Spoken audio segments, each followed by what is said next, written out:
Hi, everyone. It's good to be talking with you again. Today, I want to touch on a prominent disappearance that happened 30 years ago this year, but it's still very much in the spotlight. I'll also tell you how this case personally scared me and affected my life. Hi, I'm Denise with Fascinating Cases. I'm still haunted by the abduction and the disappearance of 27-year-old Jodi Huisentruit. She has never been found, not a trace. There's also a new Hulu documentary out on the case. I just watched it. We'll talk about that too, what's new with the case and whatnot. But let's start with some background on Jodi Huisentruit.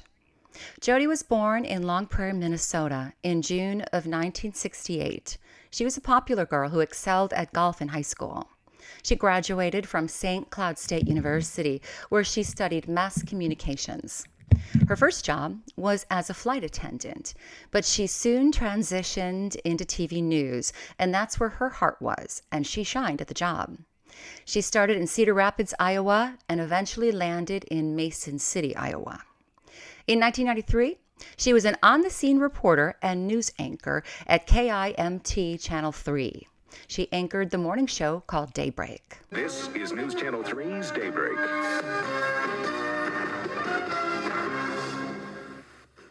Good Monday morning. Welcome to Daybreak. It's June 26th. I'm Jodi Huisentruit. Jodi had to get up bright and early at 3 a.m. to start her shift. The show aired promptly at 6 a.m. Jodi lived in the Key apartment complex, and she was very beloved by her coworkers and her neighbors alike. She was particularly close with one friend named John Van Cise. John was a divorced father who worked as a district manager for a seed company. He was about 20 years older than Jodi, and she stressed the relationship was purely platonic. His interest in Jodi did run deep, though. John even named his boat after her. Jodi's family and friends warned her that John wanted to be more than just friends, but Jodi wasn't having it. All they did was hang out a lot. On June 10th, 1995, John threw Jodi a surprise birthday party for her 27th year. On June 26th, after her morning shift, Jodi attended a golf tournament fundraiser. At the awards dinner that evening, members of Jodi's golf team recalled Jodi saying that she was getting nasty and naughty phone calls, and they were starting to concern her. She was planning to change her phone number. From what I learned, Jodi's phone number and address were public knowledge. Anyone could look up her information. And this is scary. Nowadays, you will rarely find information on where news personalities live or how to get a hold of them. The next morning, on June 27th, Jodi overslept for work, and her morning producer, Amy Coons, had to give her a wake-up call around 4 a.m. Jodi answered and apologized and said she would rush right over. At 5 o'clock, Amy called Jodi again, but there was no answer. Jodi never came into work that day. No cell phones back then. Landlines were all we had. Amy Coons finished producing the show and went on the air at 6 o'clock to deliver the news. Something happened to Jodi sometime after 4 a.m. Amy thought maybe Jodi fell in the shower. After the show, Amy called the police to do a wellness check on Jodi. Police arrived at Jodi's apartment around 7:15 a.m. They found Jodi's car in the parking lot, about 12 feet from the door of the apartment complex. In the doorway, Jodi would have exited. So not a very long walk. They found signs of a struggle. Jodi's personal items were scattered outside of her car.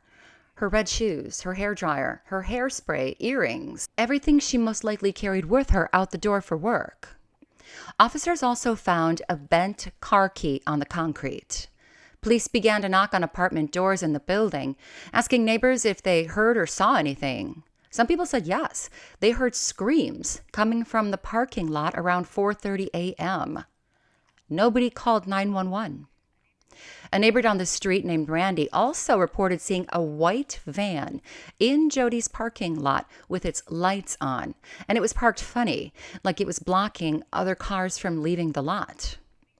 Police broke the news to Jodi's very concerned relatives, including her older sister Joanne.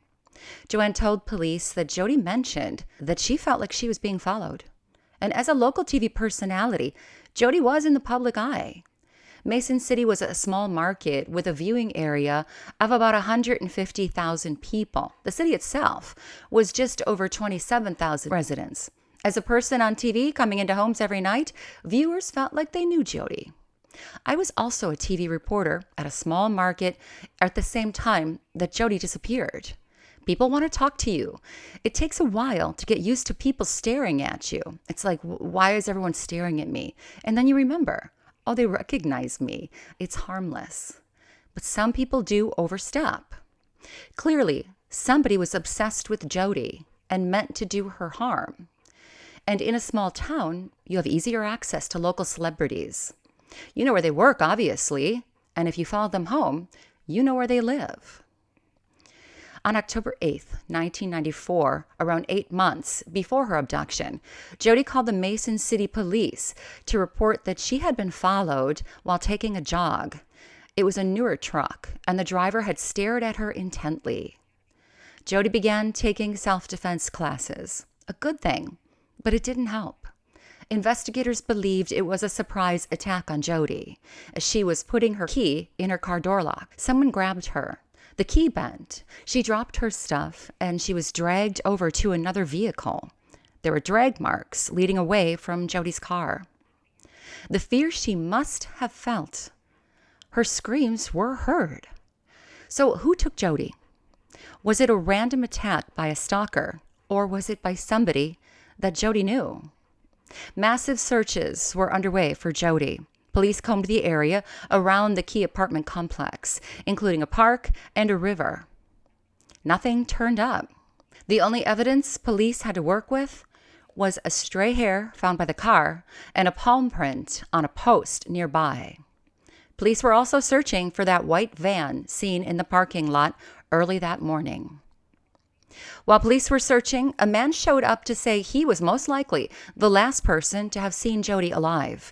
It was John Van Cise, her friend. He told police that after Jodi's golf awards dinner, she stopped by his place to watch the videotape from her birthday party. On June 27th, police interviewed John extensively. He accounted for his whereabouts in the morning of Jodi's disappearance, saying he was asleep, but then he went for an early morning walk with a friend.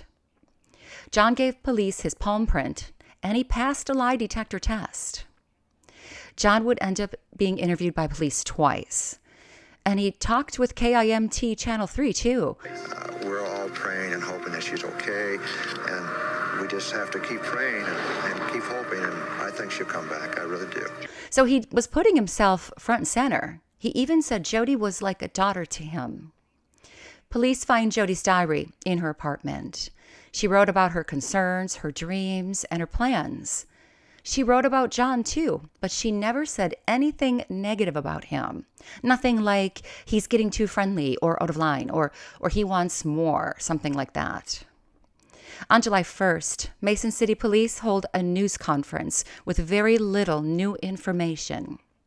In July, police call off the physical search for Jodi, but the investigation continued. Hundreds of people were interviewed, but nobody was named a suspect. Jodi is officially declared dead in May of 2001. Her story has been featured on many TV shows, including 2020, 48 Hours, and America's Most Wanted. A website, findjodi.com, was created in 2003. A private investigator named Steve Ridge has been working Jodi's case for years. His most important discovery might be that Jodi was apparently seeing someone right before her disappearance. It was a short but intense fling, as they saw each other almost continually about 10 days before Jodi's abduction. Supposedly, Jodi kept the relationship secret, not even mentioning it to family or friends, or writing about him in her diary, or not that we know of. In 2017, a grand jury looked over the evidence. Again, John Van Cise was questioned, but no one was indicted, charged, or anything. In 2019, Steve Ridge spoke with John Van Cise once again. He said he had been living in a type of hell since Jodi disappeared because the police, the media, and the public continued to circle back to him. And he said He lost his friend. Steve Ridge believes Jodi's secret relationship might have triggered her abduction, with somebody who knew Jodi getting jealous because she was involved with someone else. Here are my thoughts. I'm going to say that John is not guilty of this. I do think Jodi was his friend. Did he want more? Probably. But I think he knew he had to settle for friendship with Jodi or get nothing at all. He died in December of 2024.